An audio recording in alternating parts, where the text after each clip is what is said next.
Hello students and friends, welcome to the यूनिसाइटेक YouTube channel.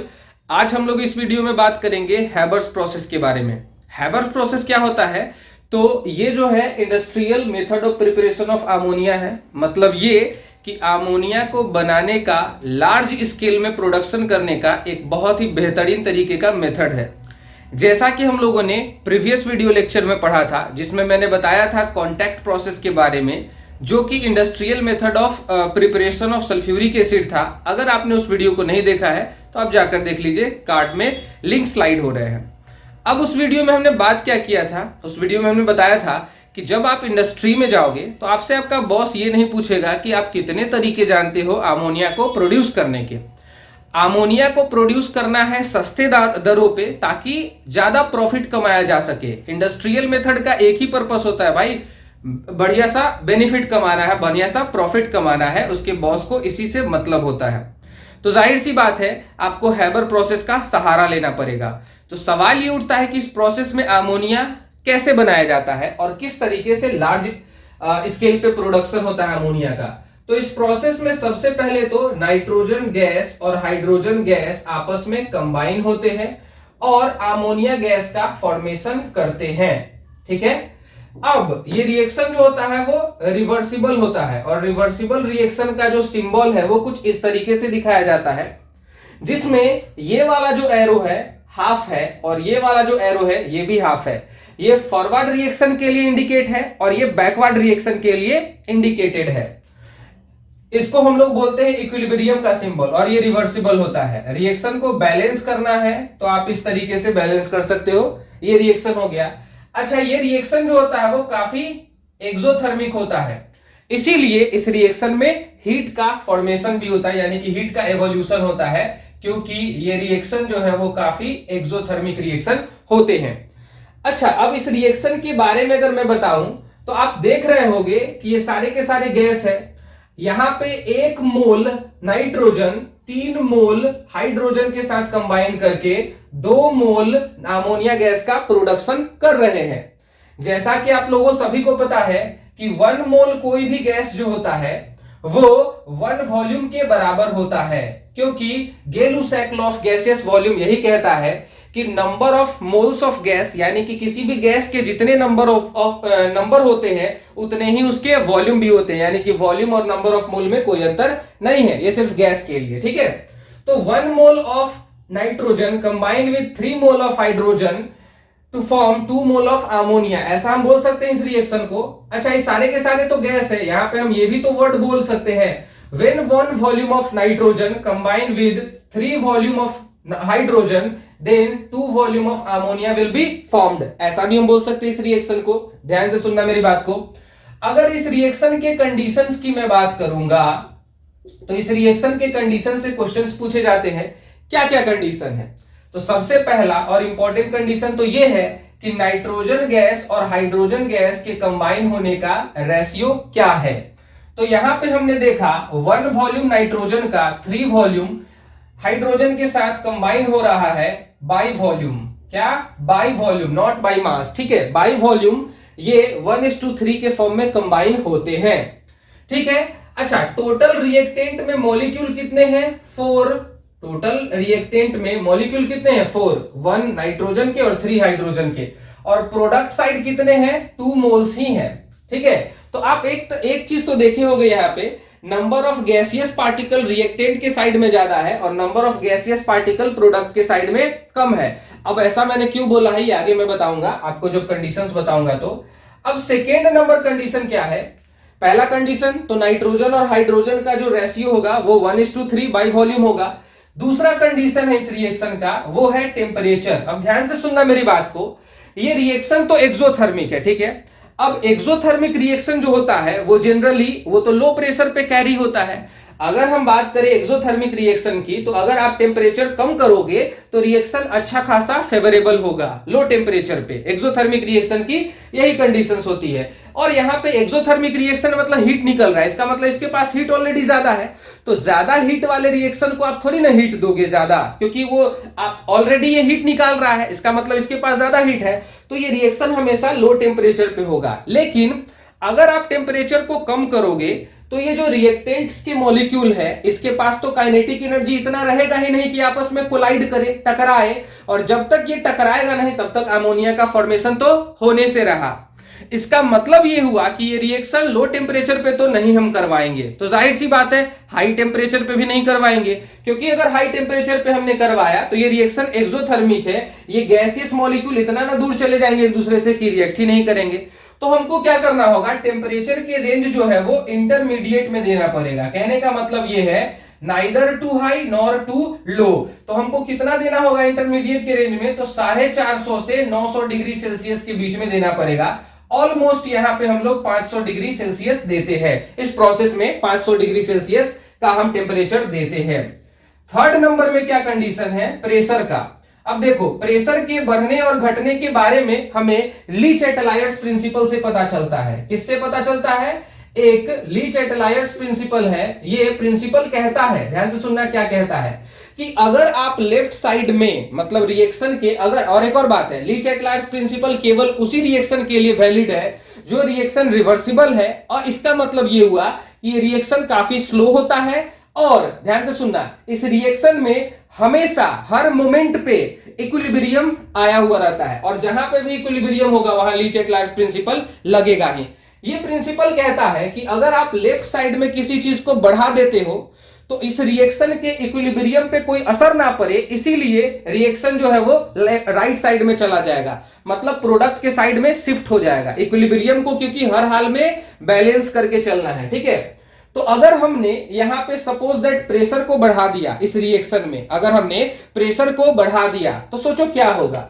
अगर हम यहां पे प्रेशर बढ़ाएंगे लेफ्ट साइड में तो क्या होगा, ये हमारा राइट साइड में जो है रिएक्टेंट के मॉलिक्यूल्स तो कम है, मतलब प्रोडक्ट जो है इन दोनों के लिए तो रिएक्टेंट ये है और इसके लिए रिएक्टेंट ये दोनों है, क्योंकि रिवर्सिबल रिएक्शन है। तो पता चलेगा कि अगर आपने प्रेशर बढ़ाया तो हमारा अमोनिया का प्रोडक्शन जो है वो बढ़ जाएगा, और हमें यही तो चाहिए। यानी कि लीच-एटलायर्स प्रिंसिपल के अकॉर्डिंग अगर हमने प्रेशर को हाई किया एट हाई प्रेशर, अगर हमने प्रेशर को हाई किया तो हमारा better yield of ammonia, better yield of ammonia, yield of ammonia यानी कि NH3 टेक्स प्लेस, यानी कि हमारा अमोनिया जो है वो बहुत ज्यादा बनने लगेगा। तो भाई हमें अमोनिया ही तो बनाना है ना, तो लो, यानी कि तुम अगर प्रेशर को हाई रखते हो, प्रेशर को अगर हाई रखते हो तो प्रेशर के हाई का रेंज जो होता है वो 200 से 500 एटीएम प्रेशर होता है। लगभग यहां पे हम 200 एटीएम प्रेशर रखेंगे इस प्रेशर में, मतलब इस रिएक्शन में, यानी कि हैबर प्रोसेस में हम लोग प्रेशर को 200 एटीएम रखेंगे और टेम्परेचर को 500 डिग्री सेल्सियस रखेंगे। अब फोर्थ नंबर कंडीशन आता है कैटेलिस्ट का। कैटेलिस्ट क्या यूज करेंगे, तो देखो कैटेलिस्ट वो सब्सटेंस होता है जो रेट ऑफ रिएक्शन को बढ़ाता है। अब कहोगे वाह ये तो बहुत अच्छी बात है, कैटेलिस्ट का यूज करो और प्रोडक्ट के अमाउंट को बढ़ाते जाओ। अरे भाई ऐसे काम नहीं करता है, कैटेलिस्ट इस तरीके से काम नहीं करता है। कैटेलिस्ट केवल फॉरवर्ड रिएक्शन को ही नहीं बढ़ाता है, ध्यान से सुनना, फॉरवर्ड रिएक्शन के रेट को ही सिर्फ नहीं बढ़ाता है बल्कि यह बैकवर्ड रिएक्शन के रेट को भी बढ़ाता है। तो इसका मतलब यह हुआ कि कैटेलिस्ट जो है रेट ऑफ फॉरवर्ड रिएक्शन को जितने अमाउंट से इनहेंस करेगा, बढ़ाएगा, उतने ही अमाउंट से ये बैकवर्ड रिएक्शन को भी इनहेंस करेगा। तो रेट ऑफ फॉरवर्ड रिएक्शन और रेट ऑफ बैकवर्ड रिएक्शन दोनों को सेम अमाउंट से इनहेंस करने का काम करता है कैटेलिस्ट। तो सवाल ये उठता है कि कैटेलिस्ट का हम यूज फिर क्यों करेंगे, हमको तो प्रोडक्ट ज्यादा बनने जा नहीं रहा है। कोई बात नहीं है, लेकिन जो जितना प्रोडक्ट बनने वाला था वो तो कम से कम जल्दी बन सकता है ना, यानी कि रिएक्शन का जो रेट है वो ओवरऑल बढ़ जाएगा, जिसकी वजह से कम समय में ही हमारा ज्यादा से ज्यादा प्रोडक्ट का फॉर्मेशन हो सकता है। कैसे, आखिर कैसे, ये कैटेलिस्ट क्या काम करता है कि रिएक्शन के रेट को फास्ट कर देता है, बढ़ा देता है। तो उसको आप ऐसे समझो, इस ग्राफ को ध्यान से समझना, इस ग्राफ को समझने के बाद आपको क्लियर हो जाएगा कि कैटेलिस्ट एक्चुअली करता क्या है। तो ये जो ग्राफ है वो है रिएक्शन कोऑर्डिनेट का, क्या, रिएक्शन कोऑर्डिनेट का, मतलब इस डायरेक्शन में रिएक्शन हो रहा होगा और हर एक रिएक्शन का अपना कुछ एनर्जी होता है, हमने इसे पोटेंशियल एनर्जी कहा है। तो हम जानते हैं कि किसी भी रिएक्शन में ज्यादा जो एनर्जी होता है वो रिएक्टेंट का होता है। तो यहाँ पे रिएक्टेंट नाइट्रोजन और हाइड्रोजन है और प्रोडक्ट जो है वो अमोनिया है। तो अमोनिया का जो पोटेंशियल एनर्जी होगा वो कम होगा और नाइट्रोजन और हाइड्रोजन का पोटेंशियल एनर्जी ज्यादा होगा। और इन दोनों के बीच का जो एनर्जी डिफरेंस है उसको हम लोग बोलते हैं चेंज इन एंथैल्पी। किसी भी रिएक्शन को होने के लिए ध्यान से सुनना, रिएक्टेंट के मॉलिक्यूल का टकराना बहुत जरूरी है। टकराने के साथ साथ सिर्फ टकराना ही जरूरी नहीं है, टकराने के साथ साथ एक ऐसा अमाउंट ऑफ एनर्जी प्रोड्यूस होना जरूरी है जिसकी वजह से वो रिएक्शन हो जाए। क्योंकि हर एक रिएक्शन का अपना एक मिनिमम एनर्जी बैरियर होता है। एनर्जी बैरियर मतलब ये कि अगर उस एनर्जी बैरियर से कम एनर्जी अगर उसको प्रोवाइड किया गया उस रिएक्शन को, तो रिएक्शन कभी हो ही नहीं सकता है। कैसे? इसको ऐसे समझो, ध्यान से सुनना। यही है वो एनर्जी बैरियर। रिएक्टेंट को प्रोडक्ट में कन्वर्ट करने के लिए इस एनर्जी बैरियर को, यानी कि इस रिएक्टेंट को यहां पे प्रोडक्ट तक पहुंचना है तो इस एनर्जी बैरियर को क्रॉस करना ही पड़ेगा। इसी एनर्जी बैरियर को हम लोग एक्टिवेशन एनर्जी कहते हैं, एक्टिवेशन एनर्जी कहते हैं। इसी एनर्जी बैरियर को क्या बोलते हैं? एक्टिवेशन एनर्जी बोलते हैं। इसको क्रॉस करके जाना होगा। तो यानी कि इस रिएक्शन को अगर होना है तो इस रिएक्शन को, इस रास्ते को, इस पाथ को फॉलो करके जाना होगा। ये है पाथ ऑफ द रिएक्शन, ये है path of the reaction without catalyst, बिना कैटेलिस्ट का। अगर हमने कैटेलिस्ट यूज नहीं किया तो हमको इस पाथ को फॉलो करते हुए जाना है। ध्यान से सुनना, दो भाई है और दोनों को इस बॉर्डर को क्रॉस करके इस देश में जाना है, ठीक है। तो अगर इस बॉर्डर से क्रॉस करके इस देश में जाएगा तो इसको बहुत ज्यादा चढ़ाई चढ़ने की जरूरत पड़ेगी, इसको इतना ज्यादा बड़े पुल को पास करना होगा। तो ये धीरे धीरे जाएगा। लंबे चौड़े पुल को क्रॉस करने के लिए हमारा जो मोशन है वो क्या हो जाता है? स्लो हो जाता है, ठीक है ना। तो ये रिएक्शन काफी स्लोली आगे बढ़ेगा। अब कैटेलिस्ट ऐसा क्या जादू करता है कि ये रिएक्शन को फास्ट कर देता है? तो कैटेलिस्ट एक अल्टरनेटिव रास्ता क्रिएट करता है, एक ऐसा छोटा सा रास्ता क्रिएट करता है जिसका एनर्जी, ध्यान से सुनना, जिसका एक्टिवेशन एनर्जी बहुत कम होता है। सोचो, इस रास्ते का एक्टिवेशन एनर्जी इतना ज्यादा था, ठीक है, और इस रास्ते का, ये जो शॉर्टकट रास्ता क्रिएट किया है किसने? कैटेलिस्ट ने। इसका एक्टिवेशन एनर्जी बिल्कुल इतना होगा, बहुत छोटा सा होगा। तो इस यहां से जो पाथ होगा, ये जो पाथ क्रिएट हुआ है ये भी पाथ ऑफ द रिएक्शन ही है, ध्यान से सुनना।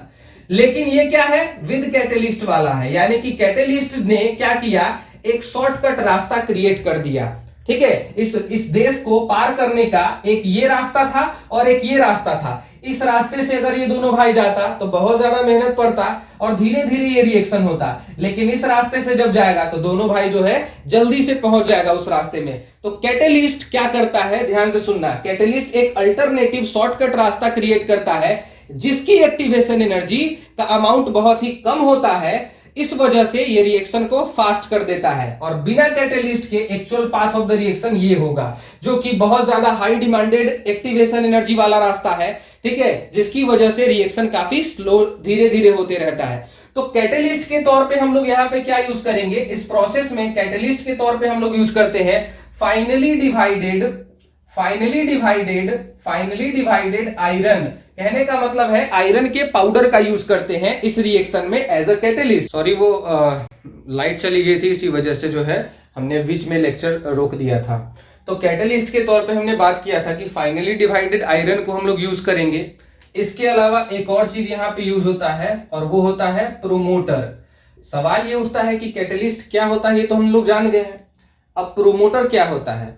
तो प्रोमोटर एक ऐसे सब्सटेंस को बोलते हैं जो कैटेलिस्ट की एक्टिविटी को और भी अच्छे तरीके से बढ़ा देता है। यानी कि ये हम कह सकते हैं promoter enhance the activity of a catalyst. तो कैटेलिस्ट का काम क्या होता है कि बिना रिएक्शन में इन्वॉल्व हुए किसी भी रेट ऑफ रिएक्शन को बढ़ा देने का काम ये करता है कैटेलिस्ट, बिना अपने आप को रिएक्शन में इन्वॉल्व किए हुए। और प्रोमोटर क्या होता है? तो प्रोमोटर होता है वो जो कैटेलिस्ट की एक्टिविटी को और अच्छा कर दे, इनहेंस कर दे, बढ़ा दे, ठीक है ना। और इसके तौर पे हम लोग यूज करते हैं इस रिएक्शन में एमओ को। एमओ क्या है? मोलिब्डेनम है। मोलिब्डेनम एक तरह का मेटल है, मोलिब्डेनम का यूज करते हैं हम लोग प्रोमोटर के तौर पे इस रिएक्शन में, ठीक है। ऐसा कुछ था हमारा ये रिएक्शन।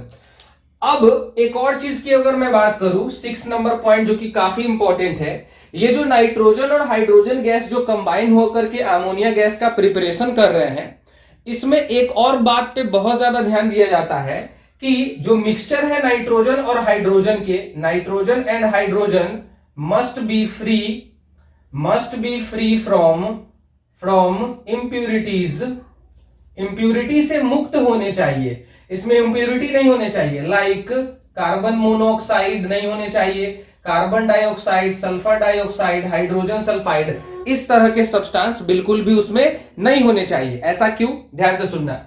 अगर ये सब्सटेंस इस मिक्सचर के अंदर होंगे तो कैटलिस्ट जो हमने डाला है, इस रिएक्शन को करवाने के लिए जो हमने कैटलिस्ट डाला है, पता चलेगा ये सारे के सारे सब्सटेंस उस कैटलिस्ट पे जाकर रिएक्ट कर लिए और रिएक्ट करने के बाद इस कैटलिस्ट की एक्टिविटी को डिक्रीज कर देंगे, जिसकी वजह से ये जो है ये सारे के सारे मॉलिक्यूल इस रिएक्शन के रेट को बढ़ाने का नहीं बल्कि घटाने का काम कर देंगे।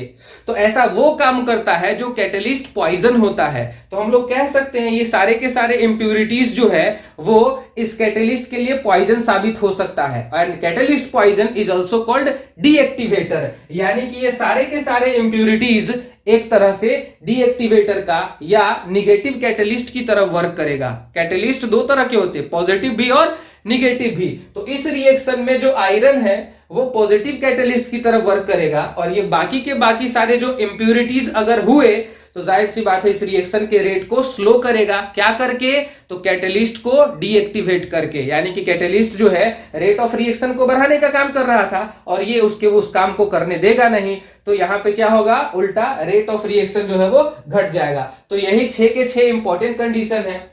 अब हम लोग बढ़ते हैं आगे।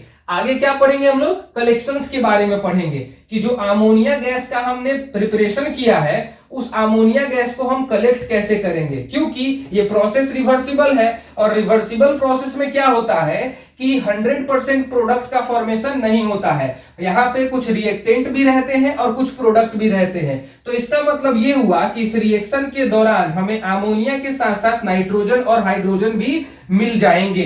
तो सवाल ये उठता है कि हमें तो सिर्फ अमोनिया चाहिए। तो यही तो चीज है, यही तो खास बात है कि यहाँ पे जो मिक्सचर हमें प्राप्त होंगे अमोनिया के, नाइट्रोजन के और हाइड्रोजन के, इनसे हम अमोनिया को कैसे अलग करेंगे। तो सबसे पहले क्या बात करेंगे? हम कलेक्शंस के बारे में बात करेंगे कि इन्हें कलेक्ट कैसे किया जाए। तो नाइट्रोजन, हाइड्रोजन और अमोनिया गैस के मिक्सचर हमें मिले हैं इस रिएक्शन से, क्योंकि ये रिएक्शन रिवर्सिबल था। तो अमोनिया, हाइड्रोजन और नाइट्रोजन के मिक्सचर में सबसे पहले हम देखेंगे इसका बॉइलिंग पॉइंट कितना होता है या फिर लिक्विफैक्शन कौन जल्दी हो सकता है। तो अमोनिया की अगर बात करें तो अमोनिया की जो क्रिटिकल टेम्परेचर होता है, क्रिटिकल टेम्परेचर वो काफी हाई होता है। जिस क्रिटिकल टेम्परेचर जिस भी गैस का हाई होगा उसको हम आसानी से लिक्विफाई कर सकते हैं। तो among this 3 substances ammonia has highest critical temperature, क्योंकि अमोनिया के मॉलिक्यूल में ज्यादा फोर्स ऑफ अट्रैक्शन होता है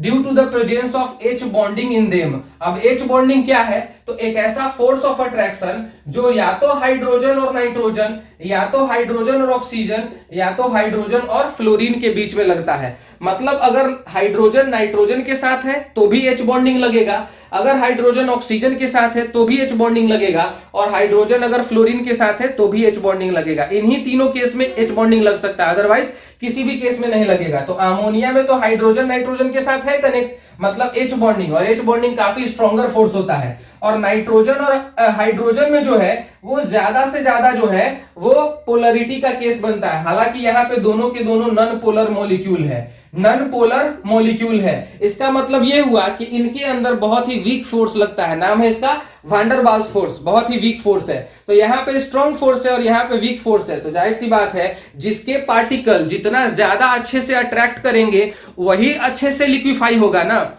तो इस वजह से अमोनिया के पार्टिकल जो है वो इजीली लिक्विफाई किए जा सकते हैं। तो अगर हम इस मिक्सचर को, इन तीनों के मिक्सचर को अगर हम लिक्विफाई करें तो क्या होगा? बहुत ही कम समय में अमोनिया लिक्विफाई हो जाएगा, तो हमारा लिक्विड अमोनिया जो है एक तरह से प्रोडक्ट के तौर पे निकल जाएगा। और नाइट्रोजन और हाइड्रोजन जो है इसका मिक्सचर जो है हमारा, ये तो लिक्विफाई नहीं हुआ है, तो इसका मिक्सचर जो है हमारा अलग से मिल जाएगा। इसको फिर से हम क्या करेंगे, कैटालिटिक चैम्बर में भेजेंगे ताकि रिएक्ट करके फिर से ये अमोनिया बनकर हमारे पास आएगा। जब मैं फ्लो चार्ट बताऊंगा इसका, तब इसके बारे में बताऊंगा कि आगे इस नाइट्रोजन और हाइड्रोजन का क्या होता है जो अनरिएक्टेड स्टेज में रह जाते हैं। ठीक है, अब दूसरा कंडीशन क्या है, तो कंडीशन नंबर फर्स्ट था क्या कि लिक्विफाई कर दो। क्या कर दो, इस तीनों मिक्सचर को लिक्विफाई कर दो। सबसे पहले कौन लिक्विफाई होगा, अमोनिया। हमारा अमोनिया लिक्विड फॉर्म में निकल जाएगा और बाकी सब जो है गैसियस मिक्सचर के फॉर्म में कैटालिटिक चैम्बर में पहुंचा दिए जाएंगे। ठीक है,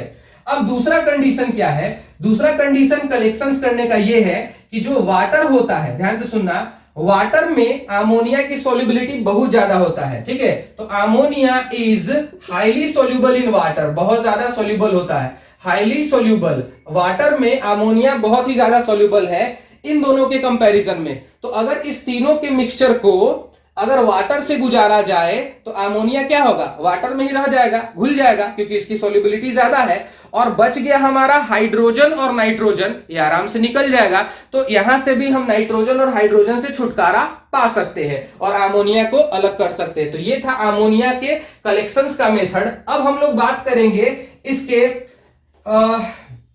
रिएक्शन मैकेनिज्म के बारे में, इसके फ्लो चार्ट के बारे में कि ये रिएक्शन जो है वो किस किस तरह से इंडस्ट्री में होता है। ठीक है, तो इसके लिए सबसे पहले क्या होता है कि अमोनिया बनाने के लिए हमें नाइट्रोजन और hydrogen as a raw material चाहिए होता है। तो रॉ मटेरियल कैसे आएगा, तो एक सिलेंडर जो है हमारा, एक सिलेंडर से जो है हम नाइट्रोजन गैस को पास करवाएंगे और दूसरे सिलेंडर से जो है वो हम हाइड्रोजन गैस को पास करवाएंगे। ठीक है, कंप्रेसर चेंबर में। ठीक है, तो यहां से हम क्या करेंगे, हाइड्रोजन गैस को देंगे और यहां से हम नाइट्रोजन गैस को देंगे। ठीक है, hydrogen gas comes from boss process, boss process से जो है हाइड्रोजन गैस की प्राप्ति होती है। तो हाइड्रोजन गैस हमारा इस रास्ते से आएगा और नाइट्रोजन गैस हमारा इस रास्ते से आएगा और दोनों इस रास्ते से इस मशीन में चला जाएगा। इस मशीन को हम लोग क्या बोलते हैं, कंप्रेसर चेंबर बोलते हैं। क्या बोलते हैं, कंप्रेसर चैम्बर बोलते हैं। इसमें इन दोनों गैस को कंप्रेस किया जाता है, कंप्रेस मतलब प्रेशराइज किया जाता है। ठीक है, तब जाकर के नाइट्रोजन और हाइड्रोजन गैस जो है आपस में थोड़े थोड़े रिएक्ट करने लगते हैं। रिएक्ट करने के बाद जो होता है इन दोनों को भेज दिया जाता है, पूरी तरह से रिएक्ट नहीं करते, रिएक्ट करने वाले होते हैं। तो ये अच्छे से रिएक्ट करे, इसीलिए इसको ले आया जाता है कैटालिटिक चैम्बर में। इस कैटालिटिक चैम्बर में क्या होता है, इस कैटालिटिक चैम्बर में, इसको कैटालिटिक चैम्बर हमने क्यों कहा है, क्योंकि यहाँ पे कैटलिस्ट की मदद से रिएक्शन होते हैं। कैटलिस्ट हमने क्या डाला था, आयरन को डाला था और वो भी फाइनली डिवाइडेड। कहने का मतलब ये है आयरन पाउडर को हमने डाला था इसमें अमोनिया को प्रोडक्शन करने के लिए। और यहाँ पे मोलिब्डेनम को हमने प्रोमोटर के तौर पे डाला था, मोलिब्डेनम को हमने प्रोमोटर के तौर पे डाला था। इस रिएक्शन का कंडीशन क्या है, तो temperature must be at 500 degree Celsius and temperature must be at 200 ATM pressure. जरूरी नहीं है, थोड़ा बहुत 19-20 हो सकता है। आप 500 डिग्री सेल्सियस ना देकर के 450 पर भी करवा सकते हो और 200 से 250 के बीच में आप प्रेशर रख सकते हो। ऑप्टिमम प्रेशर है ये और ऑप्टिमम टेम्परेचर है, तो ऐसा कुछ होगा। अच्छा, यहाँ पे जब नाइट्रोजन और हाइड्रोजन मिलेंगे, नाइट्रोजन और हाइड्रोजन मिलेंगे कैटलिस्ट की मदद से, प्रोमोटर की मदद से और इतने टेम्परेचर और इतने प्रेशर पे, तो कंबाइन होकर के यहां से क्या निकलेगा, अमोनिया। क्या वाकई में सिर्फ अमोनिया निकलेगा? नहीं, क्योंकि ये प्रोसेस रिवर्सिबल है। तो यहाँ पे mixture of ammonia, nitrogen and hydrogen gas मिलेंगे। ठीक है, अब फिर हम क्या करेंगे, इस मिक्सचर को हम लोग एक चैम्बर से गुजारेंगे जिसमें प्रेशर काफी हाई रखेंगे हम, ठीक है ना, हाई प्रेशर चैम्बर में इसको रखेंगे ताकि ये लिक्विफैक्शन हो सके। इसका लिक्विफैक्शन करेंगे हम लोग, किसका, अमोनिया का। मतलब तीनों गैस को हम लिक्विफाई करेंगे, लेकिन इसमें जल्दी लिक्विफाई कौन होगा, अमोनिया। तो लिक्विड अमोनिया हमारा इस रास्ते से निकल जाएगा और जो अनरिएक्टेड गैस बच जाएंगे नाइट्रोजन और हाइड्रोजन के, नाइट्रोजन और हाइड्रोजन जो यहाँ पे अभी भी अनरिएक्टेड मोड में है, नाइट्रोजन और हाइड्रोजन, इसको वापस से भेज दिया जाएगा इस कैटालिटिक चैम्बर में। इस कंप्रेसर चैम्बर में बिल्कुल भी नहीं भेजेंगे, इस चैम्बर में भेजेंगे ताकि नाइट्रोजन और हाइड्रोजन जो है वो कंबाइन हो जाए, फिर से अमोनिया बने और फिर से हम अमोनिया को आराम से कलेक्ट कर ले। तो यही था पूरा का पूरा industrial method of preparation of ammonia. उम्मीद है आपको ये वीडियो समझ में आई होगी। अगर समझ में आई हो तो कमेंट करके कमेंट सेक्शन में बताओ, और कौन से प्रोसेस पे आप वीडियो देखना चाहते हो, कौन से रिएक्शन पे, कौन से प्रॉब्लम है आपको, आप कमेंट में बताया जरूर करो, ताकि मैं उस पे वीडियो बनाऊं। और आप लोगों को उस वीडियो को पसंद करना है तो लाइक कर देना, और साथ में काम की लगे तो शेयर भी कर देना, ठीक है। तो इस वीडियो में आज के लिए इतना ही, मिलते हैं हम लोग नेक्स्ट वीडियो में। तब तक के लिए स्टे सेफ, हैव फन। जय हिंद, वंदे मातरम।